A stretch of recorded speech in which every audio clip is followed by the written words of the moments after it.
आज हम लोग प्रश्नावली 6.6 क्वेश्चन नंबर 5 एक छिक का प्रश्न है यह 10वीं वर्ग का, जिसमें एक फिगर दी गई है ABC। ठीक है, अब इस त्रिभुज ABC की एक माध्यिका खींची गई है AD। ध्यान दीजिएगा, माध्यिका का मतलब आपको पता होगा, पहले से आपको बताया जा चुका होगा। माध्यिका वह रेखा होती है जो सामने वाली भुजा को बराबर बराबर खंडों में बांटे, माध्यिका कहलाती है। ठीक है, इसके बाद यहाँ से AM लंब डाला गया है। ठीक है, तो AM लंब डाला गया है और यह जो AD माध्यिका है, अगर आप यहाँ देखें तो इस त्रिभुज में यह आपको अधिक कोण त्रिभुज दिखाई दे रहा होगा AD के माध्यम से। ऐसी स्थिति आपको दिख रही होगी, देख रहे हैं। और यहाँ इसके बेस को बढ़ाए हुए भाग पे यहाँ पे लंब दिख रहा होगा, ऐसी आकृति आपको दिखाई दे रही होगी। ठीक है, इन सभी चीजों को ध्यान में रखते हुए काम करना पड़ेगा। यह जो थ्योरम है जो मैं सिद्ध करने वाला हूँ, यह अत्यंत महत्वपूर्ण है। ठीक है, परीक्षा के दृष्टि से महत्वपूर्ण हो या न हो, लेकिन जानकारी के दृष्टि से अत्यंत महत्वपूर्ण है। ठीक है, पहले के बोर्ड में जो इस सब टाइप के सवाल ज़्यादातर पूछे जाते थे, लेकिन अब इस सब मतलब सवाल नहीं पूछे जा रहे हैं, लेकिन जानने के लिए बहुत ज़रूरी है। ठीक है, और यदि आप सिर्फ नंबर के लिए पढ़ रहे हैं तो बस इस क्वेश्चन को मत देखिए, सिर्फ नंबर के लिए। और यदि जानकारी के लिए पढ़ना चाहते हैं, अगर आप यह जानना चाहते हैं कि आखिर इसमें होता कैसे है, तो इसको आप जरूर देख सकते हैं और बना भी सकते हैं। तो चलिए, सवाल यह है कि इस तरीके की स्थिति है तो आपको सिद्ध करना है। सबसे पहला पॉइंट इसमें दिया गया, 5 में 3 पॉइंट हैं। पहला पॉइंट यह है कि AC स्क्वायर बराबर AD square plus BC into DM plus BC बटा 2। आपको AC बराबर इतना ला के दिखाना है। ठीक है, देखिए एक AC के जगह पर AC को हमको AD BC DM के रूप में कैसे मतलब परिणत करना है। ठीक है, तो चलिए अब शुरू किया जाए। अब आपको मैं यह बताना चाहूँगा, यह जो सवाल है यह त्रिभुज का है और त्रिभुज में 2 पॉइंट को आपने लेकर के कार्य किया है, एक थेल्स प्रमेय और दूसरा पाइथागोरस प्रमेय। और इसमें आपको साफ साफ दिख रहा है कि 90 डिग्री का एंगल बना हुआ है, अर्थात यह जो क्वेश्चन होगा यह 90 डिग्री के एंगल के साथ बना हुआ है, इसलिए यह जो क्वेश्चन होगा यह पाइथागोरस प्रमेय के हिसाब से बनेगा। सबसे पहले मैं आपको यह बताना चाहता हूं कि कहीं भी कोई भी किसी भी प्रकार का आपको सवाल मिलता है तो आपको सबसे पहले पहचानना पड़ता है कि वह सवाल किस मतलब चैप्टर का है और कहाँ का है और किस तरीके के फार्मूले के मतलब इस्तेमाल के बावजूद उसको बनाया जा सकता है। जब तक आप पहचान नहीं पाए, आप कोई भी चैप्टर बना रहे हो, आपको कोई भी सवाल दिया गया हो, यदि आप पहचान नहीं पाते हैं कि वह किस तरीके का सवाल है, किस आधार पे बना है, किस आधार पे उसको बनाया जा रहा है, तब तक वो आपको क्या करेगा, बहुत ज़्यादा परेशान करेगा। आप कोई भी चैप्टर उठा लीजिए, यदि आप फैक्टर बनाते हैं, यदि उसमें स्क्वायर वाला अगर फैक्टर आप पहचान लेते हैं कि हाँ यह जो वर्ग वाली पर बना है, तो आप मतलब जल्दी से वर्ग निकाल करके उसको गुणनखंड तोड़ देते हैं। आप त्रिपद वाला को तोड़ लेते हैं, मतलब क्यू वाला को तोड़ लेते हैं। मतलब जब तक आपको पहचानना जरूरी होता है कि कहाँ से इसको उठाया गया है, सवाल जहाँ से उठाया गया है, और यदि आप उस जगह को जान लेते हैं तो आपको उसको बनाने में दिक्कत नहीं होगा। अर्थात यहाँ आप देख रहे हैं कि यह सवाल समकोण त्रिभुज के हिसाब से बनाया जा रहा है, अर्थात AC हमको निकालना है और AC आप देख रहे हैं कि AMC में ही मौजूद है। ठीक है, तो AC निकालने के लिए AMC का प्रयोग करेंगे। इसके अलावा इसमें 2 समकोण त्रिभुज आपको दिख रहे हैं। ठीक है, एक AMC और एक AMD। ठीक है, तो पहले हम लोग जो चीजें हमें दिख रही है उसके हिसाब से हम चलते हैं। पहले AMD को लेके चलते हैं, छोटी वाली त्रिभुज है। अब इसमें क्या क्या है, माना कि त्रिभुज ABC है, AD माध्यिका है, AM लंब है BC पर। इस सब प्रक्रिया जो साधारण प्रतिज्ञा में तो सिद्ध करना है कि इस सब तो आप लोग लिख लीजिएगा। अभी तक जो है लगभग 50 क्वेश्चन में आप लोगों ने ऐसा मतलब प्रोस्पेक्ट्रम तैयार किया है, तो तैयार कर सकते हैं सारा मतलब यहाँ पे सारा प्रतिज्ञा लिख करके, माना कि त्रिभुज ABC करके हो जाएगा ना इतना। ठीक है, गुड। ऐसे ही बोलते रहिए, जो भी पूछा जा रहा है उसमें बोलते रहिए हाँ क्या करना है। चलिए, हो गया। तो अब हल दे करके लिख सकते हैं आप लोग, रचना इसमें नहीं करना है। त्रिभुज AMD में M क्या है, 90 डिग्री है, ठीक है ना, और AD क्या है, कर्ण। तो पाइथागोरस प्रमेय क्या कहता है? पाइथागोरस प्रमेय से पाइथागोरस प्रमेय क्या कहता है? AD स्क्वायर बराबर AM square plus MD square होता है ना। अब फिर MD को अगर हम इधर खींच लेते हैं, AM को इधर खींच ले, अगर हमको MD का मान निकालना होगा तो AD square minus AM square AD BC DM और BC। इसको पहले इतना ही बनाने देते हैं, जितना हमको स्थिति मिलेगा उसके हिसाब से हम लोग चलेंगे, ठीक है। आगे हमको जो चीजें चाहिए होगा उसको निकालेंगे। यदि आगे क्वेश्चन में हमको MD निकालना होगा तो हम यहाँ से MD निकाल लेंगे, और AM निकालना होगा तो AM निकाल लेंगे, ठीक है। चलिए अब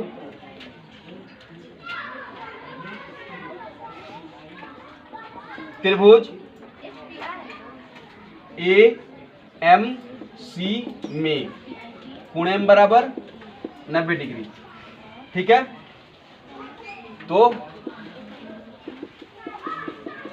पाइथागोरस प्रमेय से क्वेश्चन डाल दीजिए, AC स्क्वायर बराबर AM square plus MC square, ठीक है। अब AM का मान हमको यहां से निकालना है। AM का मान यहां पे रखेंगे, AC स्क्वायर AM का मान, AM बराबर क्या होगा? MD इधर चला जाएगा, समझ रहे हैं। AM की जगह पे हम लिख सकते हैं AD square minus MD square. Good, चलिए ऐसे ही समझते रहिए और बोलते रहिए, ऐसे लगेगा कि हाँ आप समझ रहे हैं। AM की जगह पर AD square minus MD square, और MC की जगह पर MC की जगह पर आप लिख सकते हैं BC MD प्लस CD।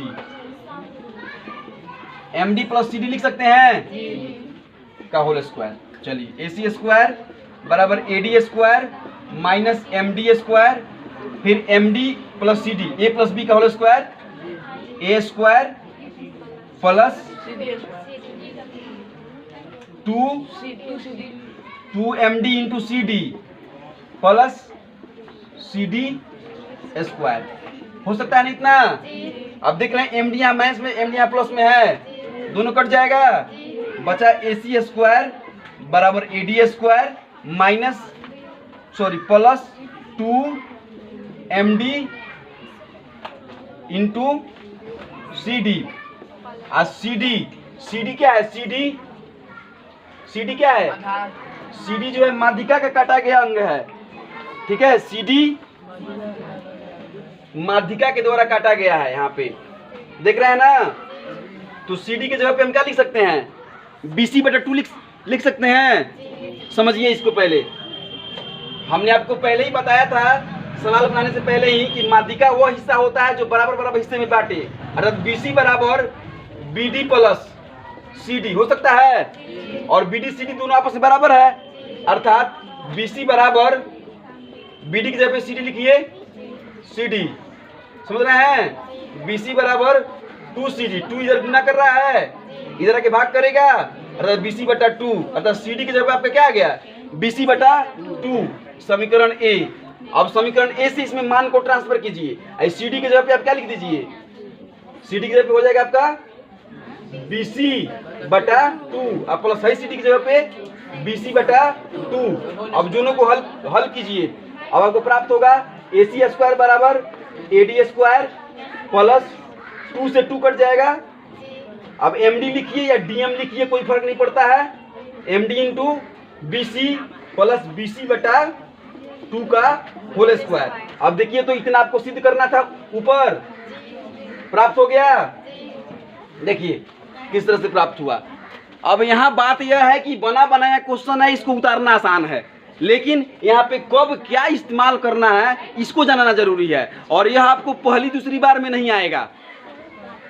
पहली दूसरी बार में आपको नहीं आ सकता जब तक आप इसमें अपना हाथ पांव, अपना है जो सेंस है चलाना शुरू नहीं कीजिएगा कि आखिर क्यों हम AM के जगह पे AD माइनस MD रखेंगे, क्या इसमें। और मैंने आपको बार बार बताया है कि जो चीज़ें दी गई हैं उसी के हिसाब से जो आपको लाना है उसके हिसाब से आपको बार बार सोचना पड़ेगा, क्या दिया है और क्या लाना है।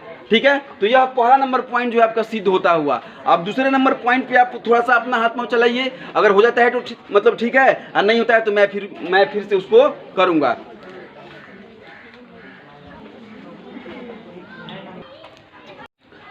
अब हम लोग दूसरे पॉइंट में AB स्क्वायर बराबर AD square minus BC into DM plus BC बटा 2 का होल स्क्वायर सिद्ध करने वाले हैं।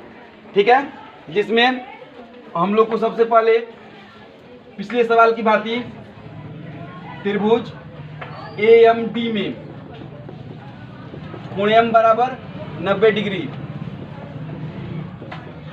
पाइथागोरस प्रमेय से, ठीक है, AMD में हो जाएगा। तो यहाँ पे आपको प्राप्त होगा AD स्क्वायर बराबर AM square plus MD square, अर्थात AM का मान हमको निकालना है, तो AM स्क्वायर बराबर AD square minus MD square हो जाएगा। समीकरण फर्स्ट मान लेंगे, AM हम पहले निकाल लेंगे क्योंकि इसकी आवश्यकता आने वाले मतलब त्रिभुज में पढ़ने वाली आने वाली इक्वेशन में। अब त्रिभुज AMB में AB स्क्वायर बराबर कोण बराबर 90 डिग्री और पाइथागोरस प्रमेय से, ठीक है ना। AB स्क्वायर बराबर AM square plus BM square, BM के जगह पर हम BD माइनस MD लिख सकते हैं। क्यों लिखेंगे? इसलिए क्योंकि हमको BM सिद्ध नहीं करना है, इसमें कहीं BM नहीं लाना है, उसमें हमको AD लाना है, ठीक है, फिर BC लाना है, फिर DM लाना है और फिर BC लाना है। इसलिए हमको BM को पहले BC के रूप में बदलना है और BD, और देखिए संबंध रिलेशन पकड़ना है, इसमें रिलेशन को पकड़ना है कि BD को हम बदलेंगे नहीं। अगर हम BM को BD के रूप में नहीं बदलते हैं, BM को BD के रूप में नहीं बदलते हैं तो BD BC के रूप में बदलेगा नहीं, और जब BC नहीं होगा तो फिर सिद्ध नहीं हो पाएगा। रिलेशन समझना है। यदि आप रिलेशन समझ लेते हैं, दो चीजों के बीच के संबंध को समझ लेते हैं कि हमको कहाँ से क्या करना होगा। जैसे कि मान लीजिए यदि आपको मार्केट जाना है और मार्केट जाकर के आपको वहाँ से सब्जी लाना है, तो सब्जी लाने के लिए आपको क्या चाहिए? झोला चाहिए, ठीक है ना। फिर उसके बाद पैसा चाहिए, फिर आपको बाजार में जाना होगा और आप गलती से झोला पैसा लेकर के यदि किराना दुकान में चले जाते हैं तो वहाँ सब्जी मिलेगा? नहीं मिलेगा। तो हर चीज का एक सिस्टम होता है कि आपको जो चीज चाहिए उसके हिसाब से आपको चलना पड़ता है। तो आपको जब यहाँ पे AD BC DM और BC चाहिए तो आप यहाँ पे BM को रख करके क्या कीजिएगा? इसीलिए इस BM को साइड लगाने के लिए हमको BM को BC के रूप में लाना पड़ेगा। और यहाँ आपको AM भी दिख रहा है और AM को भी हमको साइड लगाना पड़ेगा क्योंकि AM भी हमारा इसमें नहीं है। तो AM को साइड लगाने के लिए हम इसको AD के रूप में लाए हैं, देख रहे हैं ना। AM बराबर AD माइनस MD, सब कुछ एकदम साफ साफ है, कहीं कुछ जो है इधर उधर नहीं है। यहाँ पर AM की जगह पे AD माइनस MD है, ठीक है। और ये BM को जब आप क्या है कि BC के रूप में बदलिएगा, देखिए कैसे होगा। अब यहाँ पे AB स्क्वायर, AM की जगह पे आप यहाँ इतना लिख सकते हैं AD square minus MD square. BM की जगह पे आप लिख सकते हैं BD minus MD, BD minus MD घटाइएगा तो BM हो जाएगा। अब A प्लस B के होल स्क्वायर पे क्लियर कीजिएगा। देखिए आप MD आगे MD से MD कट जाएगा और AD आपका बच जाएगा। BD को BC में चेंज कर दीजिएगा, आराम से आपका सिद्ध हो जाएगा। तो जो चीज आपको चाहिए वो चीज जो दिया है उसी में से नाप लीजिएगा। पैसे आप 50 रुपये लेकर के सब्जी खरीदने के लिए गए हुए थे तो वहां से 100 रुपये वाला सब्जी कहाँ से लेके आइएगा? 50 रुपये लेके गए थे तो 50 रुपये वाला सब्जी लेके आइएगा। तो जो आपके पास यहाँ पे दिया है उसी के साथ आप सिद्ध कीजिएगा। इस बात को समझिएगा। व्यवहारिक जीवन से और गणित का एकदम मजबूत संबंध है, लेकिन इस संबंध को लोग समझ नहीं पाता है और कहता है गणित इसका कहाँ उपयोग है भाई, दैनिक जीवन में झुट्टो का दे दिया दिमाग चाटने के लिए, ऐसा लोग सोचता है। लेकिन ऐसा नहीं है। इसका संबंध जो है आपके दैनिक जीवन से बिल्कुल है, भले ही सीधा नहीं है लेकिन किसी ना किसी रूप में है, ठीक है ना। इसलिए इसको हल्के अंदाज में मत लीजिए। AB स्क्वायर बराबर AD square minus MD square plus BD square minus 2MD into BD plus MD square. MD से MD कट जाएगा, प्लस में है यहाँ माइनस में कट गया, समझ गए। अब AB स्क्वायर बराबर AD स्क्वायर, और BD की जगह पे हो सकता है, या CD लाए थे ना हम लोग। अब यहाँ देखिए, देखिएगा यहाँ पे ध्यान से देखिए, यहाँ पे CD लाना था, तो CD लाना था, तो हमने BD को CD बनाया, BD को हमने CD बनाया। लेकिन अब आपको BD लाना है, तो आप CD को क्या बनाइएगा, CD को BD बनाइएगा। अब आपको जो चीज चाहिए उसके हिसाब से चलिएगा। अब आपको BC की जगह पे BD का मान चाहिए, समझ रहे हैं ना, BC की जगह पे किसका मान चाहिए, BD का।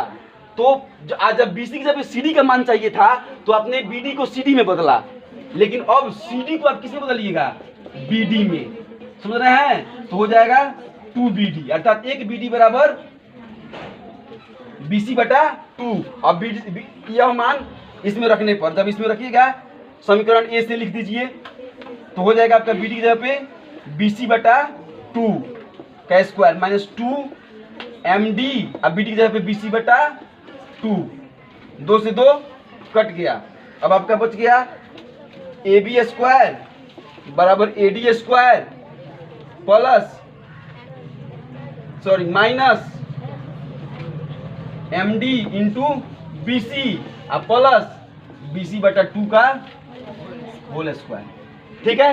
अब यहाँ पे समझने वाली बात देखिए क्या है, यहाँ पे समझने वाला बात यह है कि आप देख रहे हैं कि यहाँ जो यह जो AB बराबर आपको प्राप्त हुआ है, जिसमें आपको यह BC माइनस में है, ठीक है ना। और जो आप इसके पहले सिद्ध किए थे AC को जो प्राप्त किए थे, वहाँ BC क्या था, प्लस में था, समझ रहे हैं ना बात को। AD भी उसमें था और यह भी उसमें था और BC भी उसमें था। अर्थात यहाँ पर यह जो कोण बना हुआ है ADB, यह न्यून कोण है ना, न्यून कोण, यहाँ पे न्यून कोण है। और इसमें जो हम अभी जो बताए थे AC जो सिद्ध किए थे, वो अधिक कोण था। अर्थात अधिक कोण हो किसी भी त्रिभुज, ध्यान दीजिएगा, बहुत अच्छी बात, एक त्रिभुज में उसकी माध्यिका, एक त्रिभुज में उसकी माध्यिका, त्रिभुज के क्या है कि मतलब दोनों भुजाओं को उसके माध्यिका के मतलब जिसको माध्यिका को जो आधा करता है, माध्यिका के मतलब भुजा के, तीसरी भुजा के आधा के वर्ग के, समझ गए, और माध्यिका के वर्ग के में से BC और DM को घटाने पर प्राप्त होता है। अर्थात यह एक फार्मूला हो गया। क्या हो गया, फार्मूला, सूत्र हो गया। यह एक फार्मूला हो गया। जब न्यून कोण हो तो AB स्क्वायर बराबर AD square minus BC into DM plus BC बटा 2।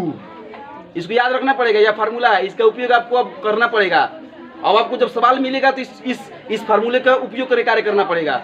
और जब AD क्या हो, अधिक कोण हो, तो ऐसी स्थिति में AC स्क्वायर बराबर क्या होगा, AC स्क्वायर बराबर AD square plus MD plus into CD लिखिए चाहे BC लिखिए, MD इंटू CD लिखिए या BC लिखिए, प्लस BC बटा 2 स्क्वायर। समझ रहे हैं। इस फार्मूले को आपको याद रखना पड़ेगा, क्योंकि इसका उपयोग जो है अभी आगे वाले क्वेश्चन में मिलने वाला है। ठीक है, चलिए उतारिए इसको।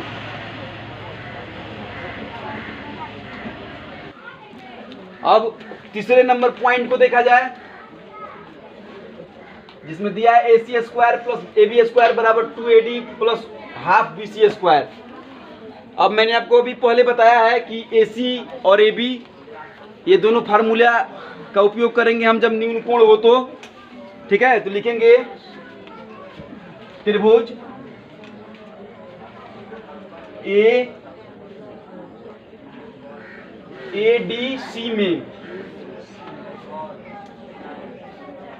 ADC में जब कोण D बराबर अधिक कोण हो तो क्या होगा, AC स्क्वायर बराबर AD square plus BC into DM plus BC बटा 2 का होल स्क्वायर है ना। अभी पहले नंबर में ना सिद्ध किए थे हम लोग, पहला नंबर में इसी को ना सिद्ध किया गया है। अर्थात जब अब आज के बाद कभी भी न्यून कोण अधिक कोण त्रिभुज आएगा तो AC स्क्वायर इतना के बराबर होगा। और जब उसमें माध्यिका काट रही होगी तो याद रखिएगा इस बात को, समझ रहे हैं बातों को, एकदम यही स्थिति आएगा और इसका उपयोग आएगा, इसके उपयोग पर ऑब्जेक्टिव प्रश्न आ जाएंगे। ऐसा फिगर बना देगा और यहाँ मान दे देगा AB 5 5 6 7 आकर के आपको बोल देगा AC निकालने के लिए। तो आपको इस यह फार्मूला निकाल करके तब इसमें मान बैठा के निकालना पड़ेगा। उसमें आप कंफ्यूज हो जाइएगा, अब बाप रे इसको कैसे निकालें, ऐसा मत सोचिएगा, आएगा जरूर, आ सकता है। समझ रहे हैं ना बातों को, ऐसा मतलब फिगर बना के यहाँ 5 यहाँ 4 यहाँ 3 दे देगा, तब कहेगा कि AC का मान निकाले चाहे AD का मान निकाले, जो भी अज्ञात राशि है उसमें x दे देगा, तब कहेगा x का मान बताएं। तो आपको इसका प्रयोग करके करना होगा, समझें। फिर समीकरण फर्स्ट मान लीजिए इसको, फिर त्रिभुज ADB में अब D क्या हो जाएगा, न्यून कोण हो तो क्या होगा, AB स्क्वायर बराबर AD square minus BC into DM हो जाएगा ना, अब प्लस BC/2 का होल स्क्वायर, समीकरण सेकंड। अब फर्स्ट और सेकंड को जोड़ दीजिएगा तो आपका सिद्ध नहीं हो जाएगा, एकदम आसान है। समीकरण फर्स्ट एवं सेकंड को आपस में जोड़ने पर तो हो जाएगा AB square plus AC square AD और AD 2AD हो जाएगा। अब BC इंटू DM में माइनस में है, BC इंटू DM में प्लस में है, तो कट जाएगा BC/2 अब BC/2, तो जब दोनों को जोड़िए क्या हो जाएगा 2BC/2 का स्क्वायर, ठीक है। अब यहाँ 2 है, आई 2 जो 2 बार गुना होगा तो क्या हो जाएगा 4 हो जाएगा, 2AD स्क्वायर, 2 से 2 कट जाएगा तो बच जाएगा 1/2 BC स्क्वायर। इस तरह से आपका यह सवाल क्या हुआ, सिद्ध हुआ। इस तरह से 5 नंबर आपका पूरा हुआ, ठीक है। चलिए उतरिए, चलिए अब यहाँ पे सवाल है 6 नंबर सवाल यह कह रहा है कि सिद्ध कीजिए कि समांतर चतुर्भुज के विकर्णों के वर्गों का योग उनकी भुजाओं के वर्गों के योग के बराबर होता है। देखिए सवाल तो बिल्कुल आसान आपको दिख रहा है। सवाल यह है कि समांतर चतुर्भुज के भुजाओं के वर्गों का योग, ध्यान दीजिएगा, समांतर चतुर्भुज की जो भुजा है AB BC CD और AD, इनके वर्गों का योग इनके विकर्णों के वर्गों के योग के बराबर है। इस सवाल को सिद्ध करने से पहले आपको समांतर चतुर्भुज के बारे में जानना होगा। समांतर चतुर्भुज की कुछ विशेषताएं होती हैं, कुछ उसके रूल्स होते हैं, कुछ कानून होते हैं जिसके तहत वह कार्य करता है, इसको समझना जरूरी है। इसके बिना समझे आप जो है इस सवाल को समझ नहीं सकते हैं। और यदि आपको समांतर मतलब चतुर्भुज पता है तो आपको जल्दी से और आसानी से समझ में आएगा। लेकिन यदि आपको नहीं पता है तो यहाँ पे देखिए ABCD एक समांतर चतुर्भुज है, ठीक है, जिसमें AB जो होता है AB यह बराबर होता है CD के। सबसे पहले मैं आपको एक बात बताना चाहता हूँ कि समांतर चतुर्भुज आयत की तरह होता है, लेकिन समांतर चतुर्भुज को आयत नहीं कहा जा सकता। क्या नहीं कहा जा सकता, आयत नहीं कहा जा सकता, लेकिन आयत को समांतर चतुर्भुज कहा जा सकता है। कॉन्सेप्ट क्लियर हुआ कि समांतर चतुर्भुज आयत नहीं हो सकता, लेकिन आयत समांतर चतुर्भुज हो सकता है। आमने सामने की भुजाएं बराबर होती हैं और समानांतर होती हैं। समांतर चतुर्भुज की आमने सामने की भुजाएं क्या होती हैं, बराबर होती हैं और समानांतर होती है। सारा गेम समानांतर पर ही है। अगर जब समानांतर है तो जब यहाँ पे AD इसका तिर्यक रेखा होगी तो यह जो कोण होगा इसके बराबर होगा। सम्मुख कोण आपस में क्या होते हैं, बराबर होते हैं। और यह आसन्न कोण, ये दोनों कोण क्या कहलाते हैं, ये कोण और ये कोण क्या कहलाते हैं, आसन्न कोण। ऐसा कोण जो दो रेखाओं के बीच में मौजूद हो वो आसन्न कोण होता है। ये दोनों कोण मिलकर के एग्जैक्ट एंगल जिसको कहा जाता है, ये दोनों कोण मिलकर के 180 डिग्री का कोण होते हैं। आपको ऐसे भी पता है कि दो समानांतर रेखाओं को जब एक रेखा तिर्यक करती है तो बीच के जो दो कोण बनते हैं वो 180 डिग्री के बराबर होते हैं। आप देख रहे हैं AB समानांतर है BC का और AD यहाँ पे तिर्यक है, तो यह जो कोण बना है इसके कोण बराबर बराबर है, मतलब यह जो कोण है और यह मतलब कोण दोनों मिलकर के 180 डिग्री होते हैं। ठीक है, मैं बातों को जल्दी जल्दी बताने का प्रयास कर रहा हूँ क्योंकि यह रिवीजन का क्लास है। ठीक है, क्योंकि समांतर चतुर्भुज के विषय में मैं आपको पहले एक वीडियो में मतलब समझा चुका हूँ। चतुर्भुज के प्रकार नामक वीडियो में मैंने चतुर्भुज के सभी प्रकारों के विषय में समलंब चतुर्भुज, समांतर चतुर्भुज, सम चतुर्भुज, आयत, वर्ग सबके विषय में पूरा विस्तारित ज्ञान दिया था और आपने शायद उसको देखा भी होगा। ठीक है, तो यहाँ जो है ए और डी दोनों मिलकर के 180 डिग्री के होते हैं और फिर ए सी के बराबर होता है और डी सी के बराबर होता है। यहाँ भुजाएं, यहाँ पे जो विकर्ण है, विकर्ण एक दूसरे को क्या करते हैं, विकर्ण बराबर नहीं होता है। एसी जो है कभी भी बीडी के बराबर नहीं है, नहीं हो सकता है। ठीक है, लेकिन समानुपातिक बराबर हिस्से में हो सकता है। ओ ए बराबर ओसी के हो सकता है, ओ बी बराबर ओडी के हो सकता है, समझे। लेकिन ये एक दूसरे को क्या करते हैं कि मतलब समान अनुपात में काटते हैं। और एक और बात मैं आपको बताना चाहता हूँ, यह 90 डिग्री के एंगल पे नहीं कटते हैं, यह कभी भी 90 डिग्री के एंगल पे नहीं कटता है।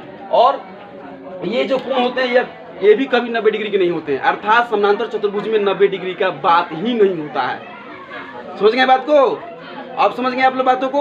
और अगर आप इसको और विस्तारित ढंग से जानना चाहते हैं तो मेरे इस वीडियो में लिंक में जो है आपको क्या है कि जो क्या बोलते हैं चतुर्भुज का जो मतलब प्रकार है, जो जिसमें चतुर्भुज के सभी बातों को एकदम पूर्ण रूप से बताया गया है, उसके सभी हिस्सों का चर्चा किया गया है, वहां आप देख सकते हैं। या किसी परिभाषा की किताब से आप जाकर के सूत्र या परिभाषा मतलब फार्मूले की जो किताब होती है उसके हिसाब से आप क्या कर सकते हैं, वहां जाकर के आप उसके हिसाब से उसको समझ सकते हैं कि समांतर मतलब चतुर्भुज क्या होता है। और अब रही बात इस सवाल को सॉल्व करने की, तो इस सवाल को मैं अब सॉल्व करने की कोशिश कर रहा हूं और इसमें इन सभी चीजों का उपयोग मैं करूंगा और आपसे पूछूंगा भी, और यदि आपको आ रहा होगा तो आपको बताना भी होगा। चलिए अब देखा जाए, सबसे पहले आपको लिखना पड़ेगा साधारण प्रतिक्रिया देकर के, माना कि ABCD एक समांतर चतुर्भुज है जिसमें BD और AC क्या है, विकर्ण है। BD और AC क्या है, विकर्ण है। समझ गए? तो हमें सिद्ध करना है कि क्या सिद्ध करना है, आपको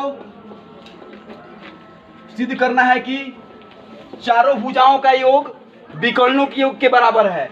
ठीक है, अर्थात AB square plus BC square plus CD square plus AD square बराबर BD square plus AC square, इतना आपको सिद्ध करके दिखाना है। अब देखिए इसको कैसे सिद्ध किया जाए। ठीक है, अब देखिए ध्यान से देखिएगा, यहाँ पर अब हम लोग को रचना करना पड़ेगा। रचना अब यह करना है कि इसको देखिए, ध्यान से देखिए, इस हिस्से को देखिए, यहाँ BC एक ट्रायंगल प्राप्त हो रहा है, दिख रहा है आपको, DBC। ठीक है, एक ट्रायंगल है और OC क्या है, माध्यिका है। माध्यिका है ना, OC माध्यिका है क्योंकि इसको बराबर हिस्सों में बांट रही है। समांतर चतुर्भुज के विकर्ण आमने सामने वाली भुजा मतलब कोणों को बराबर हिस्सों में बांटते हैं, याद रखिएगा। ठीक है, मतलब इसको विकर्ण को आधा बराबर हिस्सों में बांट रहा है। तो यह हो गया, अब यह माध्यिका हो गया OC। अब देखिए, अब यह जो कोण है यहाँ पर, यह क्या प्राप्त हुआ, आपका यह न्यून कोण अधिक कोण प्राप्त हो रहा है, जो अभी आपने सिद्ध किया है। तो यहाँ हो सकता है रचना में यह करना है, यहाँ लंब डाल भी सकते हैं, लंब मत डालिए, छोड़िए, रचना छोड़ दिए, बिना रचना का भी हो सकता है। प्रमाण देके लिखिए, त्रिभुज CDB में अभी आप सिद्ध किए हैं BC square plus CD square बराबर क्या सिद्ध किए थे,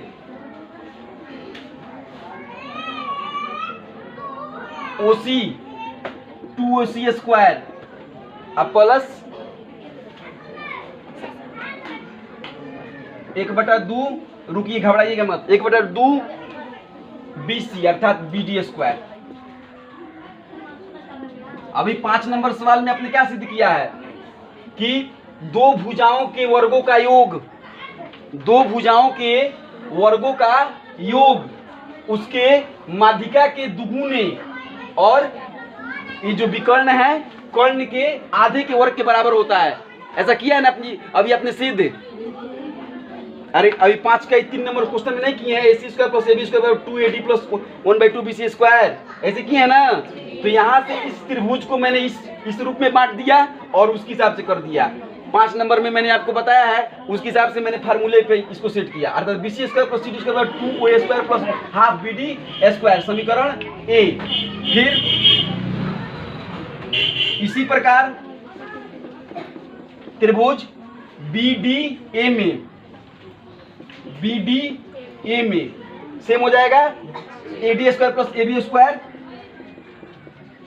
दिमाग पे जोड़ दीजिएगा तो समझ में आएगा यह बात, नहीं तो फिर से मुझे सब फिर से इसको सिद्ध करना पड़ेगा कि यह कहां से आया है। समझ रहे हैं बातों को, यह कहां से आया समझ में आ रही है। पहले हमको यह बताइए, आ रहा है समझ में? नहीं तो कहां से आया है फिर सिद्ध करना पड़ेगा, तब ना करके सवाल पूरा होगा। इसीलिए मैंने 5 नंबर सवाल को फिर से दोबारा बनाया है कि आपको यह बात समझ में आए, और यह फार्मूला बना के आपको दिखाया है कि इसके एक त्रिभुज का जो है दो भुजाओं का वर्ग जो क्या होता है, उसकी माध्यिका के वर्ग के दुगुना और जो शेष बची भुजा के वर्ग के आधा के बराबर होता है। इस बात को याद रखिएगा, सुन रहे हैं ना बातों को। तो इसी प्रकार AD और AB का स्क्वायर हो जाएगा आपका 2OA का स्क्वायर हो जाएगा OA, यहाँ पे OC होगा, देखिए यहाँ पे गड़बड़ होता है OC, 2OA का स्क्वायर प्लस 1/2 BD स्क्वायर, समीकरण B। अब समीकरण A एवं B को आपस में जोड़ने पर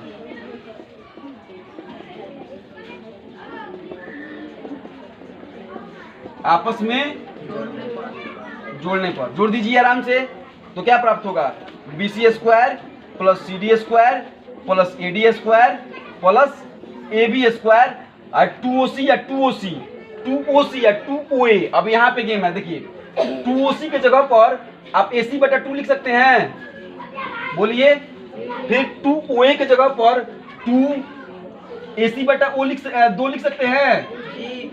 फिर हाफ BD या हाफ BD दोनों मिलकर के एक BD हो सकता है, हो सकता है। भिन्न का जोड़ करके अब देखना पड़ेगा ना, वहां पे आप लोग कर लीजिएगा, ठीक है। अब यहाँ से 2 दूनी 2 बार तो 4 हो जाएगा, तो एक जैसे 1 2 कट सकता है, BC square plus CD square plus AD square plus AB square. अभी 2 दूनी 4 होगा ना, यहाँ पे 4 से 2 कट जाएगा, तो क्या बचेगा, AC/2 और प्लस AC/2 हो सकता है ना इतना।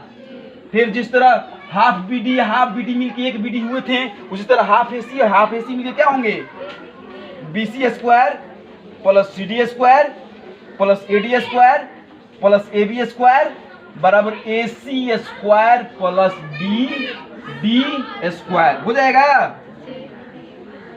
घेर दीजिए, हो गया आपका चारों भुजाओं का योग विकर्णों के योग के बराबर हो गया। समझ गए बातों को। अब जो है तो सिद्ध तो हो गया, लेकिन ये जो बात है, जो 2 समीकरण A और समीकरण B कहाँ से आया है, तो क्वेश्चन नंबर 5 के माध्यम से आया है।